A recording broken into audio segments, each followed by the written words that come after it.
When I go to other countries, I want to be a traveler rather than a tourist. What I mean by that is engaging with the country's culture through food, music, and traditions, as opposed to spending thousands on a fancy resort and treating it like a relaxing vacation.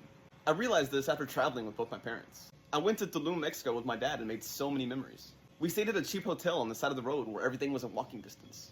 When we had questions or wanted recommendations, we went to locals rather than Google.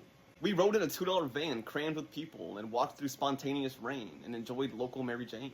Even though we did touristy things like visiting the remains of a Mayan temple, we still got a feel for what it's like to live in Tulum.